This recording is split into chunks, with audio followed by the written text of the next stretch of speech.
aqui, gente, no tópico 5, vamos ver as categorias analíticas como tipos ideais. Na obra de Weber, nós encontraremos vários exemplos de aplicação de tipo ideal. Então, ele vai analisar categorias como dominação, ação social, relação social, burocracia. Ele vai trazer, dentro dessas categorias, formas de pensar a partir desse tipo ideal que ele vai criar. E como eu já disse anteriormente, não quer dizer que ele esperava encontrar o tipo ideal quando ele estava analisando a realidade. Né? O tipo ideal é só um modelo que ele criou como se fosse um laboratório, aqui na hora que ele estava estudando, dentro do escritório dele. Mas quando ele vai para a realidade investigar, ele vai ter só aqueles tipos ideais em mente para ele conseguir, de fato, fazer sua análise. Mas ele não vai esperar que seja igual ele formulou dentro do escritório, dentro do processo de estudos dele, tá bom? Então, Weber vai trazer para a gente os tipos puros de ação social. E o que é ação social? Ação social é toda ação que é realizada pelos indivíduos orientada pela ação do outro. É uma ação em relação social. O que isso quer dizer? Que nem toda ação de um indivíduo é considerada uma ação social. Por exemplo, o ato de tomar água não é considerado uma ação social. Mas, se eu resolvo, por exemplo, gravar uma aula, é uma ação social. Por quê? Porque eu estou fazendo isso apenas porque eu terei vocês para assistir essa aula. Né? É como o casamento, é como o fato de você ir trabalhar. Né? São ações que você realiza pensando na sociedade, pensando na moralidade, pensando no outro, pensando no grupo que você faz parte, pensando nas pessoas que fazem parte desse grupo, na verdade, né? Porque a gente tem que lembrar que para Weber o foco está nas pessoas. Então, pensando nas pessoas que fazem parte daquele grupo, né? Talvez, por exemplo, uma pessoa o ato de tomar banho possa ser considerado uma ação social, já que muitas vezes eu posso tomar banho não por opção minha, porque eu escolhi tomar banho como um ato individual. Mas talvez eu vá tomar banho porque as pessoas com quem eu vivo estão cobrando que eu vá tomar banho. Né? Aí, nesse momento, se torna uma ação social. Então, a gente tem que conseguir diferenciar ações sociais de ações individuais, isoladas, que não são ações que estão pensando nas pessoas que fazem parte de um grupo específico. E aí, quando ele vai pensar em tipos puros de ação social, ele vai criar quatro tipos, que são a ação social racional em relação a fins, a ação social racional em relação a valores, a ação tradicional e a ação afetiva. O que é cada uma delas, né?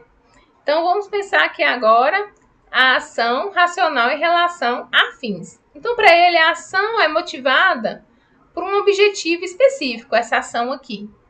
O que quer dizer que uma ação é motivada por um objetivo específico? Por exemplo, eu estou aqui gravando uma aula para vocês porque eu tenho como objetivo específico ser paga por essa aula no futuro. Então, é uma ação racional em relação a fins. Né? Tem uma finalidade de eu estar realizando essa ação social.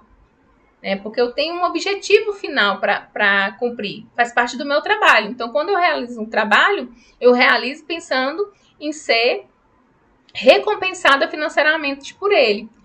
E aí é uma ação social que a gente pode chamar de relação a fins. Então, a próxima ação racional que ele vai nos falar é essa ação racional em relação a valores. E quando ele fala valores, ele está dizendo de valores sociais, né? A moral social. Então, a ação social motivada por valores predominantes na sociedade. Por exemplo, é um valor na sociedade que as pessoas se casem e constituam família, tenham filhos. Então, talvez a pessoa se casa sem nem racionalizar muito se é aquilo que ela quer, Porque ela já está indo de acordo com o que a sociedade está falando, que está tudo bem, né? Desde quando ela era uma pequenininha, ela está escutando os tios lá no Natal brincando, cadê o namoradinho? E não sei o quê, todas aquelas piadinhas de Natal. E aí ela se tornou uma mulher adulta e as pessoas, e aí, vai casar quando? E aí, vai ter filho quando? Então, ela foi conduzida pelos valores predominantes da sociedade para realizar essa ação de se casar.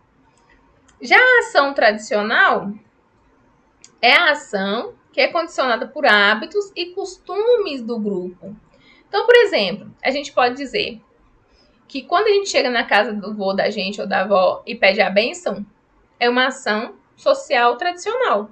Por que é uma ação social tradicional? Porque é um costume da minha família pedir a bênção para o meu avô e para minha avó.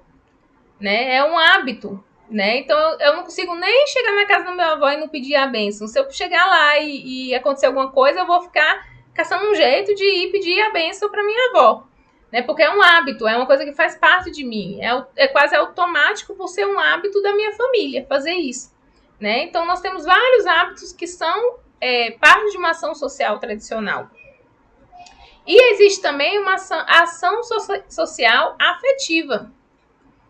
Então a gente pode falar também de novo do casamento, né? Por exemplo, pode ser que a pessoa vá se casar porque ela está apaixonada, porque ela ama alguém, né? Então é a ação social afetiva. Ah, professora, então a gente pode falar que a ação do casar junta essas duas coisas aqui? Podemos. Weber faria isso. Porque não quer dizer que numa única ação vai ter só um desses tipos.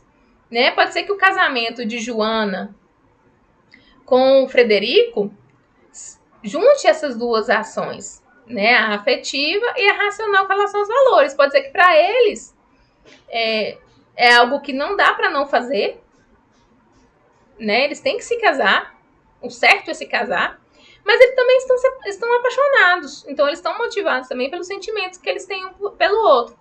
Então, quando a gente pensar em tipos puros de ação social, a gente tem que pensar que também na hora de analisar, eu não preciso encontrar só um na análise, né? Eu posso juntar esses dois também, né? Eu posso juntar esses dois também, né? Eu posso estar gravando a aula porque eu quero receber meu dinheiro no final, meu pagamento, mas eu posso gravar também uma aula de uma maneira mais leve, porque eu gosto de gravar aulas assim, faz parte da didática que eu incorporei ao meu trabalho, né? Eu posso pedir a bênção para minha avó porque é um hábito, mas eu também porque eu amo aquela mulher e eu preciso pedir a bênção para ela porque para ela é sinal de respeito. E eu respeito isso. Então, quando a gente pensa nessas perspectivas weberianas de tipo ideal, a gente pode pensar também na conjunção de dois tipos puros diferentes para poder conseguir analisar uma ação social, tá? E aí, o que a gente viu hoje nessa aula? Né? A gente viu a vida e a obra de Weber, o método e o instrumento de análise dele através da sociologia compreensível do tipo ideal, e a gente entendeu um pouco sobre o tipo ideal na prática, analisando um pouco sobre os tipos ideais de ação social que ele criou para fazer a análise, tá? Espero que vocês tenham compreendido. Qualquer dúvida pode entrar em contato comigo. Um grande abraço e até o webinário.